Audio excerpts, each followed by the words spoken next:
Every time there's a crisis, whether it be real or rumored, we see the same pattern happen every time. People start to panic, shelves go bare, and before you know it, what would have been a local disruption turns into widespread shortages.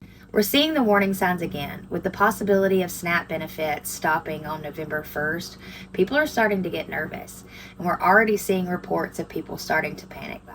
What most people don't realize is that panic buying just doesn't affect them. It sets off a domino effect that affects everyone.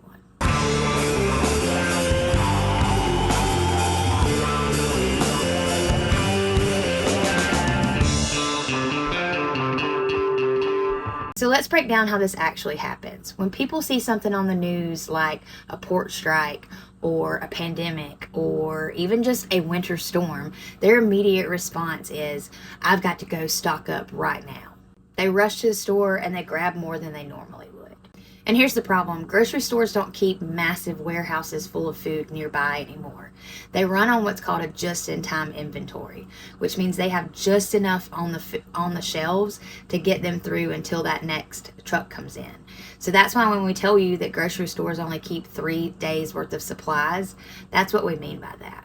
So when you have someone go into a grocery store and they buy up all of the toilet paper, the next people coming in see that the toilet paper shelves are empty and they're like, oh my God, there must be a shortage. So they go to the next grocery store, they buy up all the toilet paper they see, and it creates just this domino effect, this cycle of like panic buying, and people that normally wouldn't otherwise have bought toilet paper that week or have felt the need to panic buy, they'll start doing the same. One person's fear can multiply across an entire community. Meanwhile, the supply chain just can't keep up. Warehouses, truckers, manufacturers, they just weren't prepared for that 300% spike in demand. So stores start limiting quantities you can buy. They start raising prices, which feeds that fear even more. And we've seen this play out over and over again. Everyone remembers COVID and the 2020 lockdowns. Remember the toilet paper, the rice, the flour, the beans, the cleaning supplies? You couldn't find bleach anywhere. People hoarded, shelves emptied, and panic buying was able to spread through communities faster than the virus. The Texas freeze of 2021. Grocery stores ran out of bottled water and big box stores like Home Depot ran out of generators in the first 24 hours. Even cities hundreds of miles away were seeing shortages because the trucks were being rerouted.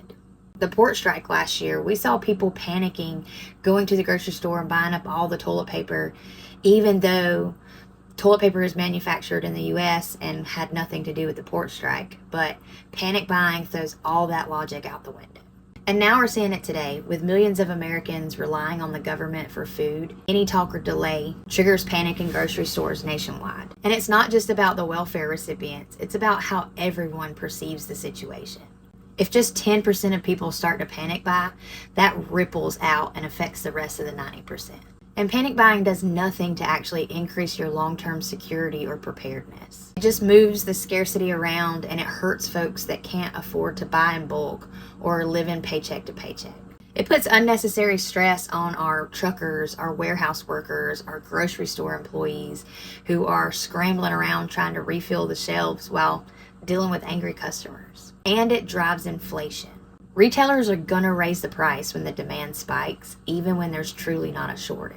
And now not only are people panic buying, they're paying more for less. It's a vicious cycle that just feeds on that emotion instead of the logic. So how do we break this cycle? It's as simple as preparing before the panic. Buy in advance. Don't wait until a crisis hits. If you buy a couple of extra cans each week, you'll slowly build that buffer that won't put a strain on the system or your wallet. Shop sales and rotate stock. Use weekly sales, buy one, get one free deals, and look for those seasonal discounts. Right now we're heading into the holidays, Thanksgiving and Christmas.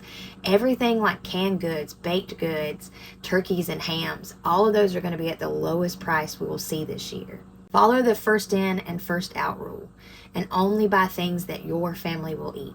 Don't think like, oh, I'm going to buy up all these sardines because we'll eat them if we're in a pinch. In reality, they're just going to sit there and go bad. So only buy what you and your family will eat. And begin working on building your prepper pantry. Don't think of it as hoarding. This is food insurance. And your working pantry should be rotated out each week, and this is what you should be cooking out of. It's not some apocalyptic bunker collecting dust. This is food you're eating every week. Keep your staples organized. Protein, grains, vegetables, fats. That way it doesn't have a chance to just get stuffed back in a cabinet somewhere and potentially go to waste. Diversify your food sources. Look for things like farmers markets, co-ops, your mom and pop stores, Amish stores, even your big bulk stores like Costco and Sam's.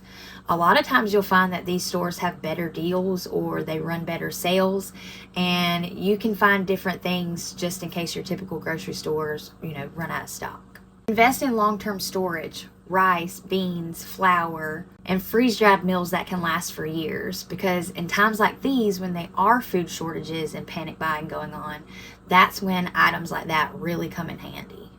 And if you don't already have one, get yourself a vacuum sealer like a Food Saver.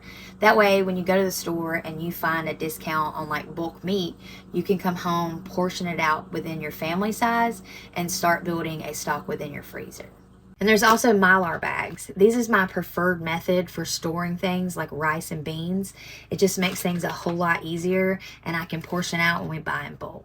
This is also a good time to mention one of our sponsors, Jase Medical. Most of you already know Jase from their antibiotic kits and their emergency medical supplies, but they've just released something new that fits in perfectly with this conversation. They've partnered with a US-based manufacturer to release a 30-day dehydrated meal kit that is both calorie-dense, nutrient-rich, and shelf-stable for years. Each kit includes breakfast, lunches, and dinners, and all you have to do is add hot water.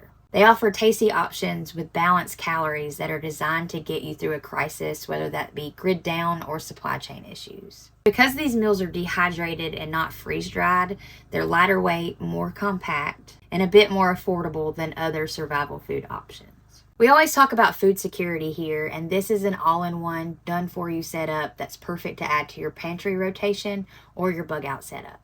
If you want to check them out, I'll have a link and a coupon code in the description below. Supporting our sponsors really helps keep this channel going, but also it helps you get a head start on becoming a prepared family. Because when you're prepared, you don't have to rush out every time you see a headline to grab that last loaf of bread or that last pack of bottled water. You get to make calm, logical decisions because you've already done the work. That's the mindset difference between a prepared family and the panic masses. When we first started prepping 20 years ago, we were just young adults trying to navigate a crazy world. We didn't have much money, but we did have the desire to be independent. We learned early on that being unprepared costs you way more in the end. When the power went out, we didn't panic because we already had an extra heat source, extra water, flashlights. When layoffs hit our town, we didn't worry about going hungry because we had built a pantry one sale at a time. And when prices spiked during past crisis, we didn't have to worry and jump into the crowds because we were already ready and prepared at home. Those early lessons shaped everything that we do today. Prepping has taught us patience and self-discipline, and it has shown us truly what it means to have a peace of mind during a crisis. It's not about fear, it's about freedom, the kind you get from knowing that no matter what happens, your family is going to be okay.